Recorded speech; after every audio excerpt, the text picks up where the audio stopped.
So if you're new to Facebook or have never made a Facebook page, you may ask, do I really need a Facebook page? So what I love about Facebook pages are that they're an instant connection to your audience, an instant connection to your customer. So this is a great place to connect and interact and share stories and share relevant info about your brand. So ultimately, this Facebook page gives you that voice. And you can build your reputation instantly with fast customer service, reaching new markets with this Facebook page, growing a new social clout of following and likes with this Facebook community all in one place on your Facebook page. What I love is the instant feedback.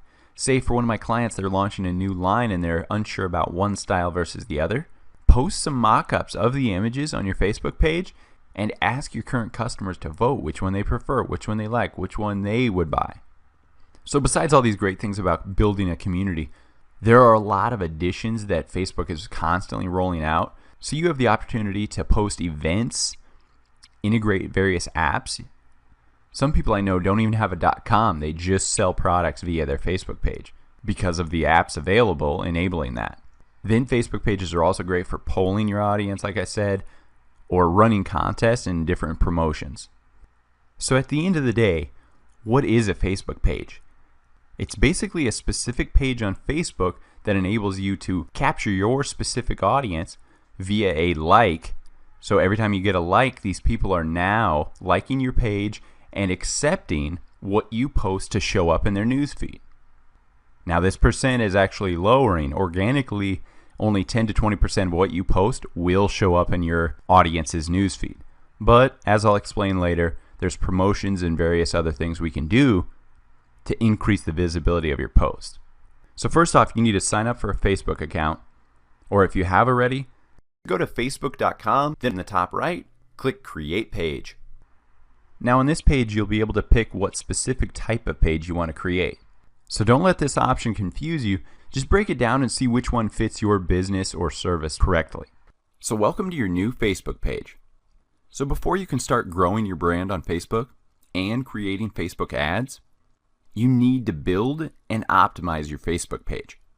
Now the first thing I want to teach you is customizing your Facebook page username. This is important as this username appears as your custom Facebook URL. So it is facebook.com/your username. Claiming this vanity URL will help people find you and remember your brand. So my rule of thumb for creating a username is continuity with my brand name. So for my brand, Course Envy, I want that username on every social media site, platform, service, and so on. I want people to easily find me from website to website, and therefore continuity in my username on Facebook, Twitter, Gmail, and even my domain, CourseEnvy.com, is all around the keyword Course Envy. So this not only builds my brand name, but it also makes it easy for customers to remember my page name, and my URLs. So this means you'll change that current long number that you're given by Facebook to your own custom business name. So here's an example. It's facebook.com/pages/long number nobody cares about. Is there any keyword clout in that URL? No, not at all. You can change it to facebook.com/your business name. But remember, you can really only set this once. So choose wisely in the beginning, because if you choose to request a name change later on, you have to request permission by Facebook, and not very often do they allow that. Because think of it, that's like changing your name. That's like changing a big Walmart. Do I change it tomorrow? No, you're establishing a brand. So Facebook doesn't want people wishy-washy and changing names constantly and inserting keywords. They want to build a stable asset of all these various Facebook pages. So as you grow your brand, you're definitely going to find out that social media is constantly changing. One thing that changes often are image sizes. So make sure to check that you're using the optimal image sizes. We have a post on CourseEnvy.com where we're constantly updating the optimal image sizes for Twitter, Facebook, Instagram, Pinterest, and so on. Just go to CourseEnvy.com/social-media-image-sizes. So the first thing we want to optimize on our Facebook page is the profile image. So just go up here, click that little camera, change picture. So depending on if you're a public figure or a business, I'll either use a headshot or white background image of that brand's logo. The next thing to optimize is the cover image of your Facebook page. So right here we can change cover. Click that little camera.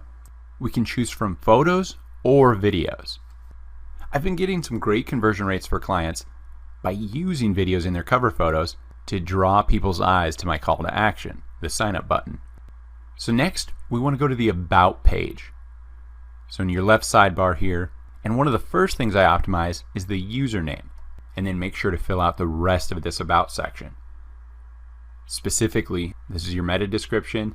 This short description is very important to fill out. The main reason being the first 156 characters appear in Google search results as your page's meta description. So in these first 156 characters, obviously describe your business, but make sure to include 2 to 3 relevant and highly searched keywords for your niche. And if you have room, include your domain name. So look at the short description for my page, Course Envy. Want to learn a new skill? Searching for the best online courses? Our mission at Course Envy is to ... I have 255 characters that I filled up, but in those first 156, you can see I use my top 3 keywords: my brand name, online courses, and then best online courses.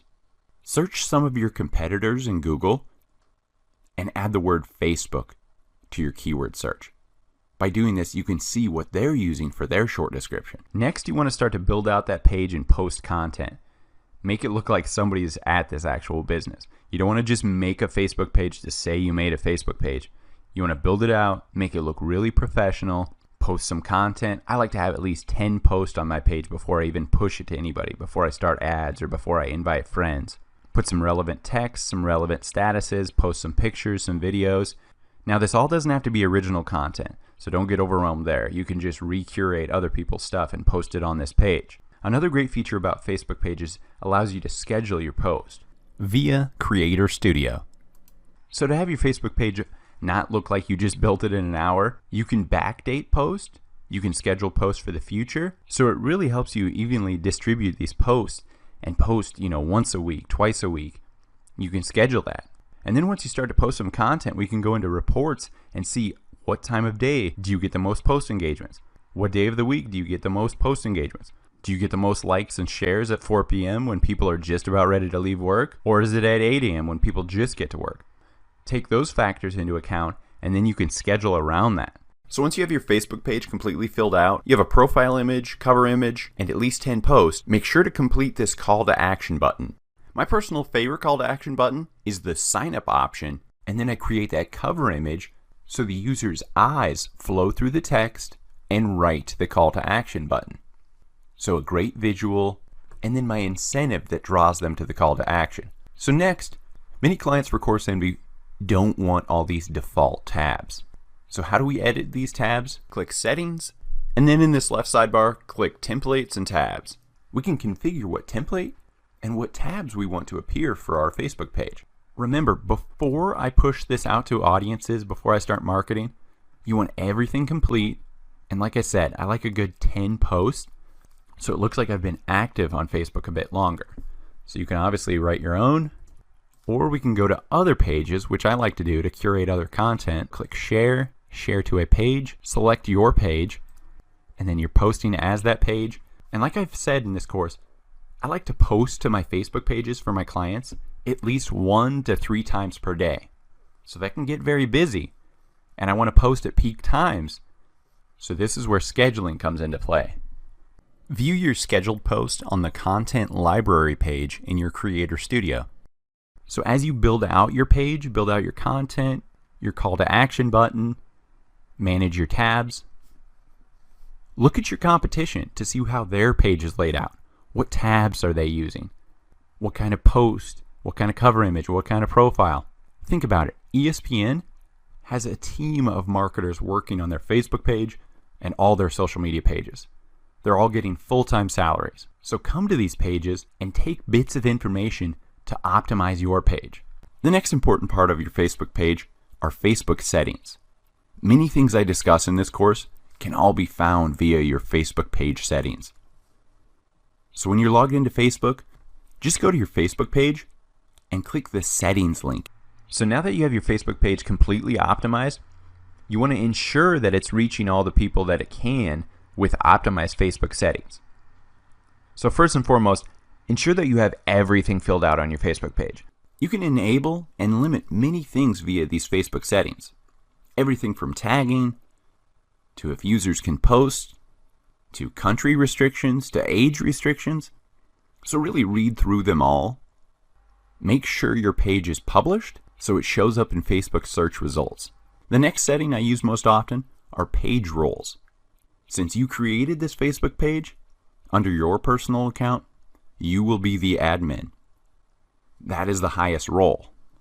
So under this page role settings, you can add workers to your page via the Assign a New Page Role option. Just search your friend's name, click the drop-down menu next to it to select the role, and then click the Add button. As a rule of thumb, I never give admin access to anyone, unless they're the co-founder. Remember, admin gives them the power to delete me from my own page. So when you look at this drop-down menu, this ranks by power. Each descending role has less power.